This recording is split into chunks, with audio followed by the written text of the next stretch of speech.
செய்யாம இருந்தோம். ஆனா என்ன நடந்தது அப்படின்னா, திடீர்னு ஒருத்தன் வந்தான். அவன் தான் சாத்தான். யாரு? சாத்தான் என்ன பண்றான்? கொஞ்சம் பொய் சொல்லு, கொஞ்சம் சண்டை போடு, கொஞ்சம் கெட்ட வார்த்தை பேசு, என்னென்ன பாவம் உண்டோ எல்லாத்தையும் செய்ய வச்சு நம்மள தப்பு செய்யறவங்களா மாத்திட்டான்.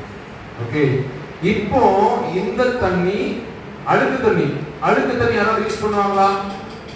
யாராவது குடிக்க முடியுமா? குடிக்கவே முடியாது.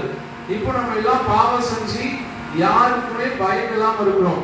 யாருக்கும் நம்மளால பிரயோஜனமும் கிடையாது, யாரும் நம்மளை யூஸ் பண்ண முடியாது, நம்மளும் நம்ம வாழ்க்கையில சந்தோஷமா இருக்க முடியாது. நம்ம இருதயத்துல ஃபுல்லா பாவம் தான் இருக்குது. அந்த பாவத்தினால சத்தமா சொல்லுங்க, ஏசப்பா நம்மளை நேசிக்கிறதுனால அவர் ஒரே ஒரு விஷயத்தை பண்றாரு. அந்த விஷயத்தை பண்றதுனால அவருடைய அன்புனால நம்ம வாழ்க்கையில ஒரு மாற்றம் நடக்குது. ஒரு மணி வாங்க, இந்த வாளியை லைட்டா தூக்கி இருக்கீங்களா?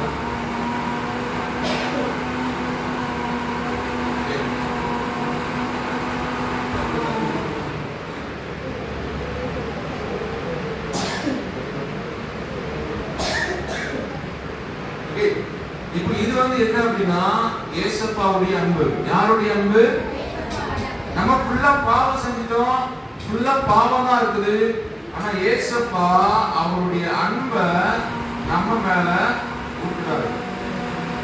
அந்த அன்பை அவரு ஊத்திட்டே இருக்காரு. அவருடைய அன்பு குறையவே இல்லை. நம்ம இன்னும் பாவம் செஞ்சாலும் அவருடைய அன்பை இன்னும் அதுல ஊத்திட்டே இருக்காரு.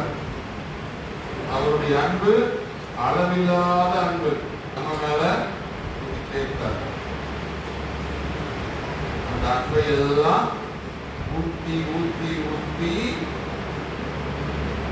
இப்ப கிளியர் ஆயிடுச்சா? ஏசப்பாவுடைய அன்பு நம்ம மேல வந்ததுனால நம்ம உள்ளத்துல இருக்கிற எல்லா பாவமும் மாறி நம்முடைய உள்ளத்தை ஏசப்பா